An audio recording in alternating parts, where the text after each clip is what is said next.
నమస్తే, welcome to Suman TV. నేను మీ విష్ణు. ప్రస్తుతంతో పాటు certified financial planner Ram Prasad గారు ఉన్నారు. వారితో మాట్లాడదాం.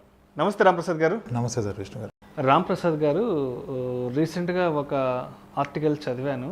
ఒక మ్యూచువల్ ఫండ్ స్కీమ్కి సంబంధించి 1995లో అంటే ఒక 25 సంవత్సరాల క్రితం ఆ రోజు ₹1,00,000 ఇన్వెస్ట్ చేసిన వాళ్ళు 20 సంవత్సరాల తర్వాత అంటే మొన్నటి 2021 అక్టోబర్ నాటికి ₹2 కోట్ల అక్యుములేట్ చేశారు ఆ ఇన్వెస్టర్స్ ఎవరైతే ఉన్నారని విన్నాను. సో మరి ఏంటి అసలు ఆ ఫండ్ ఏంటి, ఆ స్కీమ్ ఏంటి, మరి ఇంత స్థాయిలో రిటర్న్స్ రావడానికి గల కారణాలు ఏమంటారు అసలు?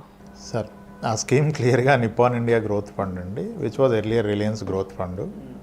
ఓకే, ఇది 26 ఇయర్స్ ట్రాక్ రికార్డు ఉంది. మీరు అన్నట్టుగా 1995 అక్టోబర్లో స్టార్ట్ అయింది. ఓకే, ఆ స్కీమ్ టిల్ డేట్ ఇచ్చిన రిటర్న్ వచ్చి 23% CAGR. 23% CAGR. మనం మామూలుగా మాట్లాడుకునేది 12 to 15, అంతకంటే ఎక్కువ మాట్లాడుకోం అసలు. 23% CAGR ఇచ్చింది. అండ్ అనదర్ థింగ్ మనం ఏం అర్థం చేసుకోవాలంటే అది ఒక mid cap category fund. Okay, ఒక mid cap category fund 23% CAGR ఇచ్చింది అంటే అది గొప్ప ఫండ్ అని కాదు.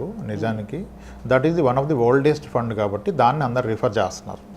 అంటే 20 ఏళ్ళు 25 ఏళ్ళ కాలం మీరు ఉన్నట్లయితే మీకు ఇంత వెల్త్ క్రియేట్ అయ్యే అవకాశం ఉందని చెప్తున్నారు.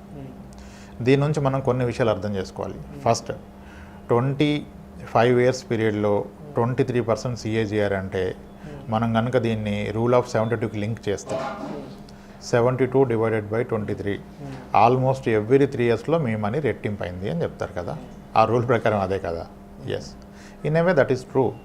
కానీ మరి 23% రిటర్న్ ఇచ్చింది ఫండ్ అంటే అదేమన్నా కన్సిస్టెంట్గా 20% ఇచ్చుకుంటూ వచ్చిందా? ఈ 25 ఇయర్స్ జర్నీలో ఇంచుమించుగా 11 ఇయర్స్ నెగిటివ్ రిటర్న్ ఇచ్చింది ఆ scheme. Negative returns for 11 years, 11 సంవత్సరాల పాటు ఇచ్చింది. అలా అని కంటిన్యూస్గా 11 ఏళ్ళు కాదు. మధ్యలో ఎప్పుడన్నా 1 ఇయర్ నెగిటివ్ రిటర్న్ ఇవ్వచ్చు. 2 ఇయర్స్ పాజిటివ్ రిటర్న్ ఇచ్చా కూడా థర్డ్ ఇయర్ నెగిటివ్ రిటర్న్ ఇస్తే థర్డ్ ఇయర్ ఎండింగ్లో మీకు ఎటువంటి రిటర్న్ లేకపోవచ్చు, లేదా నెగిటివ్ రిటర్న్ ఉండవచ్చు. అటువంటి నెగిటివ్ రిటర్న్ ఇచ్చింది. ఎందుకంటే మిడ్ క్యాప్లో గ్రోత్ కానీ అటు డౌన్ సైడ్ కానీ రెండు అలానే ఉంటాయి. ఓకే, ఫస్ట్ థింగ్ అది. ఇంకోటి, ఇప్పుడు నిప్పాన్ ఇండియా గ్రోత్ ఫండ్లో పెడితే ₹1,00,000 పెడితే 2 కోట్లు అయిపోయింది. ఎందుకు? NAV 2000 క్రాస్ అయిపోయింది అని చెప్పేసి ఇప్పుడు పెట్టేవాళ్ళు అందరూ నిప్పాన్ ఇండియా గ్రోత్ ఫండ్లో పెట్టాలా? అదొక క్వశ్చన్ కదా. ఇప్పుడు అందరూ ఏమంటారు, ఆ అనాలిసిస్ వినగానే నిప్పాన్ ఇండియా గ్రోత్ ఫండ్లో పెడదాం కదా అని పెడుతున్నారు. అయితే ఫస్ట్ అర్థం చేసుకోండి, నిప్పాన్ ఇండియా గ్రోత్ ఫండ్ అనేది ఒక mid cap category fund. So నేను మిడ్ క్యాప్లో పెట్టాలంటే నిప్పాన్లో పెట్టడం ఎంతవరకు కరెక్ట్ అనేది కూడా ఒక అనాలిసిస్ చేసుకోవాలి. ఓకే, 15 ఇయర్స్ CAGR చూసినట్లయితే మిడ్ క్యాప్ కేటగిరీలో ఉన్న అన్ని స్కీమ్స్ ఆల్మోస్ట్ టాప్ 10 స్కీమ్స్ కూడా ఒకే రిటర్న్లో ఉన్నాయి, 15 to 16%లో. పెద్ద డిఫరెన్స్ లేదు. కానీ మీరు 10 ఇయర్స్ 7 ఇయర్స్ చూసినప్పుడు with in the same category last 5 years 7 years returns చూసినప్పుడు మనకి మిడ్ క్యాప్ కేటగిరీలో ఈ పర్టికులర్ స్కీమ్ కన్నా ఎడిషనల్ రిటర్న్ ఇచ్చిన స్కీమ్స్ ఇంకా 6 ఉన్నాయి. దీనికంటే కూడా అవి కూడా ఎంత రిటర్న్ ఇచ్చాయి అంటే ఆల్మోస్ట్ 3% అడిషనల్ రిటర్న్స్ ఇచ్చాయి. అంటే మనం స్కీమ్ నేమ్ చెప్పకూడదని చెప్పట్లేదు. సో మీరు 25 ఇయర్స్ రిటర్న్ ఒకటి చూడాలి ఖచ్చితంగా, 15 ఇయర్స్ చూడాలి, 10 ఇయర్స్ 5 ఇయర్స్ 3 ఇయర్స్ చూసుకొని రీసెంట్ ట్రెండ్ ఎలా ఉంది, సేమ్ కేటగిరీ ఫండ్స్లో ఇంకా బెటర్ ఫండ్స్ ఉన్నట్లయితే అది తీసుకోవచ్చు కదా.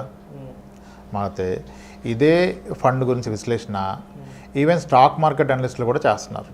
ఎందుకు? Just to educate people on the power of equity. ఈక్విటీలో పెడితే మీకు మనీ ఇలా అయిందని చెప్పడం, ఇలిస్ట్రేషన్ ఇవ్వడం కొరకు ఫండ్ మేనేజర్స్ ఈవెన్ ఈక్విటీ అనలిస్టులు కూడా చెప్తున్నారు. That is true. ఎందుకంటే ఒక స్టాక్లో, ఒక సింగిల్ స్టాక్లో పెట్టి 20 ఏళ్ళు ఉన్న ఇన్వెస్టర్లు మనకు దొరకపోవచ్చు బహుశా. కానీ మ్యూచువల్ ఫండ్ స్కీమ్లో పెట్టి ఉన్నోళ్ళు ఇంచుమించుగా ఉన్నారు, అట్లీస్ట్ 100లోనో 1000లోనో ఉన్నారు. కాబట్టి దీన్ని కోట్ చేస్తున్నారు. ఇక్కడ ఒక విషయం అర్థం చేసుకోవాలి. అంటే 25 ఇయర్స్ టైం పీరియడ్లో 22% ఆ 23% ఇచ్చిందంటే ఇది ఇచ్చిన రిటర్న్ నిజానికి అద్భుతమైన రిటర్న్. ఎంత అద్భుతమైన రిటర్న్ అంటే వారెన్ బఫెట్ పోర్ట్ఫోలియో కన్నా 2% ఆల్ఫా ఇచ్చింది కదా. ఆయన 20% ఉన్నప్పుడు ఇది 23 ఇస్తే వారెన్ బఫెట్ కన్నా ఎక్కువ ఇచ్చింది. అండ్ ఈ రిటర్న్ తీసుకోవడానికి ఇన్వెస్టర్ చేసిన పని ఏంటి? ఇతను ఎంత కష్టపడ్డారు?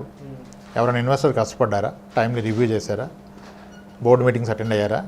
ఏమీ చేయకుండా ఇతను ఒక స్కీమ్ నమ్మి దాంట్లో డబ్బులు పెట్టి కంటిన్యూగా డిసిప్లిన్గా ఇన్వెస్ట్ చేస్తే వచ్చిన return 23%. That is the power of compounding and discipline investment. ఇప్పుడు ఎంతమంది ఈక్విటీ ఇన్వెస్టర్స్ లాస్ట్ 10 ఇయర్స్గా 15 ఇయర్స్గా 20% రిటర్న్ తేయగలిగారు? పోకుండా ఉన్నోళ్ళే అదృష్టవంతులు అనుకుంటున్నాం, ముందు తెచ్చిన వాళ్ళు పని పక్కన పెడితే. అంటే దీని ప్రకారం ఏమర్థం అవుతుందంటే ఇన్వెస్టర్ అనే వాళ్ళు నిద్రపోతున్నా సరే వాళ్ళ వెల్త్ క్రియేషన్ అనేది జరుగుతూ ఉంది. ఎస్, యాక్టివ్గా మేనేజ్ చేయాలి డెఫినెట్గా. ఎందుకంటే 10 ఇయర్స్ బ్యాక్ ఉన్న స్టాక్స్ ఈరోజు లేవు, జీరో అయిపోయినాయి. బ్లూ చిప్స్ నుంచి జీరో అయిపోయిన స్టాక్స్ ఉన్నాయి. 10 ఇయర్స్ క్యాగర్ 0% ఇచ్చిన బ్లూ చిప్ స్టాక్స్ ఉన్నాయి. నిఫ్టీ 50లో ఉండి 10 ఇయర్స్గా నెగిటివ్ రిటర్న్ ఇచ్చినవి, ఫిక్స్డ్ డిపాజిట్ కన్నా తక్కువ రిటర్న్ ఇచ్చినవి ఆల్మోస్ట్ 40 to 50% ఆఫ్ స్టాక్స్ ఉన్నాయి. Blue chip the blue chips, Reliance industries, Infosys, TCS 2011 నుంచి 18 వరకు రిటర్న్ చూడండి, not even fixed deposit return ఇవ్వలేదు. లాస్ట్ 3 ఇయర్స్కి ఇచ్చాయి. ఎఫ్డీ కంటే కూడా ఎక్కువ ఇవ్వలేదు 2018 వరకు ఇవ్వలేదు. 18 నుంచి వాటి జర్నీ స్టార్ట్ అయింది, అద్భుతమైన రిటర్న్స్ ఇచ్చాయి. కానీ ఆ 9 ఇయర్స్ ఉన్నతనికి ఆ 10 ఇయర్స్ లాక్కొని వచ్చేసింది. ఇక్కడ నుంచి అన్నీ వచ్చేసాయి. ఓకే, ఆ గ్యాప్ అంతా ఈ తర్వాత ఫిల్ చేస్తుంది. చాలా ఉన్నాయి. ఇప్పుడు ఎస్బీఐ అద్భుతంగా ఇచ్చింది. ఎస్బీఐ బారింగ్ లాస్ట్ 1.5 year, అంతకుముందు 10 ఇయర్స్ క్యాగర్ 6% ఉంది ఎస్బీఐ స్టాక్ది. ఓకే, సో ఇవన్నీ ఒక ఇండివిజువల్గా మనం చేయలేము, ఎమోషన్స్కి లోన్ అవుతాం, దీన్ని అటు ఇటు చేస్తాం.